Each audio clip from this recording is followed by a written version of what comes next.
The backyard looked nothing like its usual self that morning. It had been transformed into something magical. Rows of white chairs lined the freshly cut grass, each draped with ribbons that swayed softly in the breeze. A wooden arch stood at the center, wrapped with flowers that my bride had carefully chosen for months. Roses, lilies, and a few wild blooms for a touch of character. String lights stretched from tree to tree, already glowing faintly as the sun dipped lower, promising an evening full of warmth and charm. Guests mingled with laughter and chatter, sipping lemonade, straightening ties, and complimenting each other on the view.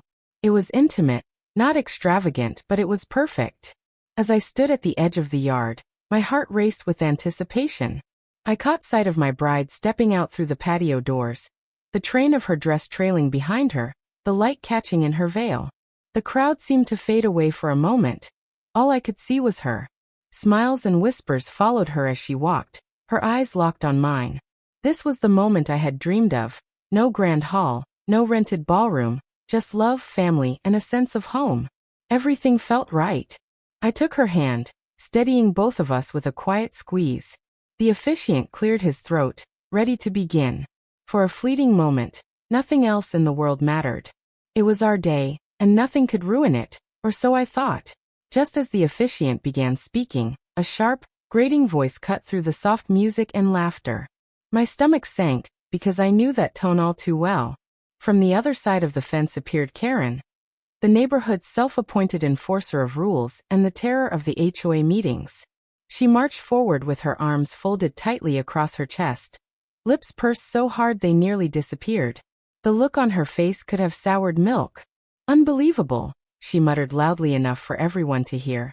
Noise, cars clogging the street, and now some kind of circus in the backyard.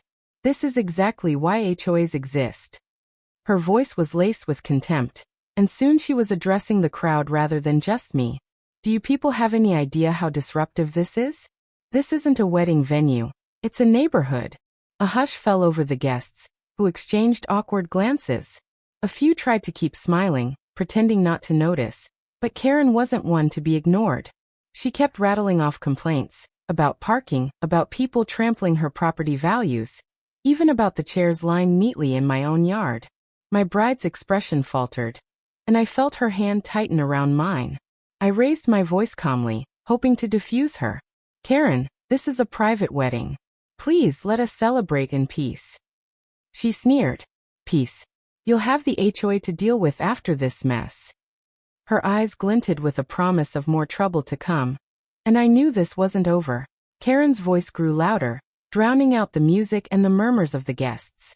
Her face was flushed red, her fingers stabbing the air as if she were conducting some invisible orchestra of disapproval. "This is a violation of the HOA bylaws," she barked. "Large gatherings, amplified music, cars on the street. This is unacceptable. I'll have this shut down before you even say I do." A ripple of unease spread through the crowd. Some guests shifted uncomfortably in their seats, while others whispered to one another, glancing nervously at my bride, who was trying to smile through the tension. My heart sank as I saw the disappointment flicker across her face. This was supposed to be her perfect day, the one moment where she shouldn't have to worry about anything but us. I took a deep breath, trying to hold back the anger rising inside me. Karen wasn't just voicing a complaint. She was threatening to ruin the entire ceremony. For a moment, I thought she might storm into the yard herself and start dismantling the decorations. But instead, she reached into her pocket and pulled out her phone, waving it like a weapon. "Oh, if you won't stop this nonsense, I'll make sure the authorities do," she shouted, glaring at me with triumph in her eyes. "You'll regret ever ignoring me." The guests gasped, realizing she wasn't bluffing. She pressed the phone to her ear, pacing the fence line. My bride's hand trembled in mine. This was escalating fast. Karen turned her back dramatically to the ceremony, phone pressed firmly against her ear, her voice carrying far louder than necessary. "Yes, hello. I'd like to report an illegal event happening right now," she said, making sure every guest could hear her every word. "There's a massive, unauthorized wedding in my neighborhood. Loud music, cars blocking driveways, alcohol being served without a permit. It's complete chaos." She paused for effect, then added in a hushed but theatrical tone, I don't feel safe." The way she twisted the truth was almost impressive. Our modest backyard gathering was a far cry from the illegal rave she was trying to paint. Yet she spoke with such conviction that a few of the guests looked genuinely unsettled. One older aunt leaned toward me and whispered, "Do you think they'll really send someone?" My bride, trying to remain calm, clenched her jaw, clearly fighting back frustration that her wedding day had turned into a spectacle. I stayed quiet, keeping my expression neutral. Deep down, I knew the situation was already working in my favor. Karen had no idea who she was actually summoning, no clue that the very people she was calling were under my command. Let her think she had the upper hand. It would only make what came next more satisfying. As she ended her call with a smug smile, Karen turned back toward us. "Don't get too comfortable," she announced proudly. "The police are on their way, and this circus is about to be over." It didn't take long before the distant wail of sirens echoed through the neighborhood, faint at first, then steadily growing louder. Guests stiffened in their seats, turning toward the street with uneasy expressions. Karen, meanwhile, stood taller, arms folded across her chest like a queen awaiting her coronation. "Any minute now," she said with a smirk, her tone dripping with satisfaction. "You'll see, you can't break the rules and get away with it." My bride squeezed my hand, her eyes searching mine for reassurance. I gave her a small smile, though I could feel the tension creeping into the air. The laughter and chatter had died down, replaced with hushed whispers. Some children clutched their parents' arms, unsure why flashing lights were coming to what had moments ago felt like a fairy tale wedding. Inside, I was calm, almost amused. I had kept my position in the city a secret from the HOA for years, preferring to blend in as just another neighbor. Few people in this part of town had any idea that the man standing in a tuxedo under the wedding arch was also the chief of police. Karen's ignorance had written a script she thought she controlled, but the final act would belong to me. The patrol car turned onto our street, red and blue lights flashing across the neatly parked cars. Karen puffed out her chest, pointing eagerly toward my backyard like she was presenting evidence. "There. Right there," she barked. "Shut them down." She had no idea what was coming. The patrol car slowed to a stop at the curb, its lights flickering across the rows of white chairs and the floral arch. Two uniformed officers stepped out, their brows furrowed in confusion as they took in the sight before them. Instead of the rowdy chaos Karen had described, they found a well-dressed crowd seated quietly, a wedding party poised beneath soft string lights, and music playing at a gentle volume. It looked more like a magazine photo shoot than a disturbance. Karen, however, wasted no time. She marched toward the officers with her finger already outstretched. "Officers, thank goodness you're here," she said in a breathless, dramatic tone. "This is the so-called wedding I told you about. Loud music, cars everywhere, disturbing the neighborhood's peace. You need to shut this whole thing down immediately."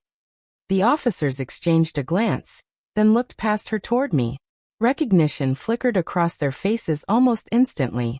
Their stiff postures relaxed, and I caught the quick nod of respect they gave me. One even seemed to fight back a grin. Karen, oblivious, kept ranting. "They've completely ignored HOA regulations, and I'm certain there are unlicensed alcohol containers here. This is unacceptable. You have to find them, arrest them, something," she demanded, her voice rising in pitch. The officers finally stepped around her, heading straight toward me. The guests shifted in their seats, whispers spreading like wildfire.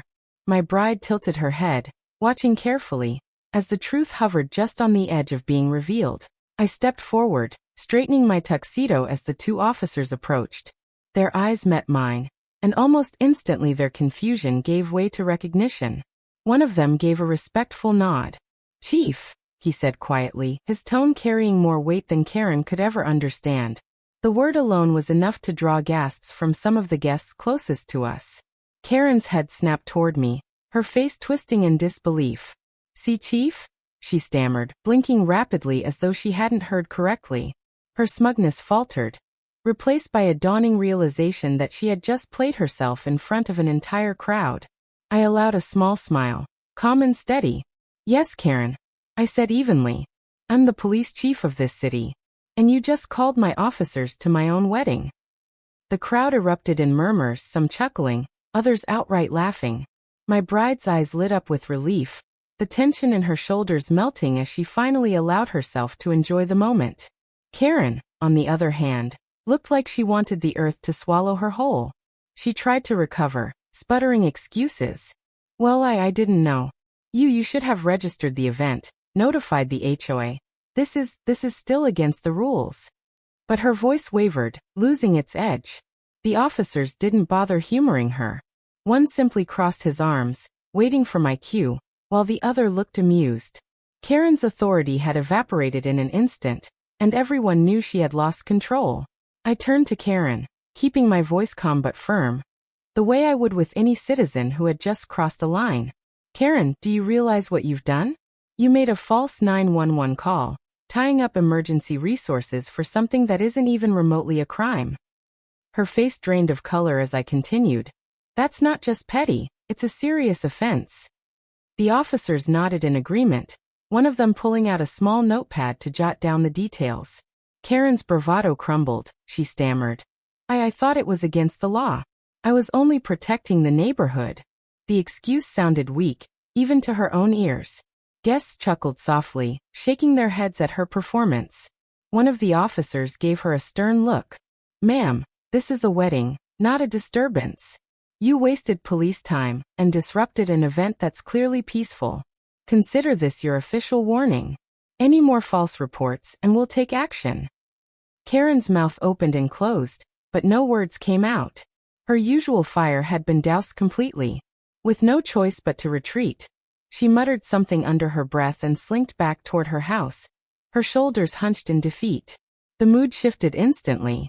Applause erupted, laughter followed, and the tension that had clouded the ceremony dissolved. My bride squeezed my hand, her smile wide and genuine again. Well, I whispered to her, grinning. Nothing like a little justice on our wedding day. And with that we finally said our vows.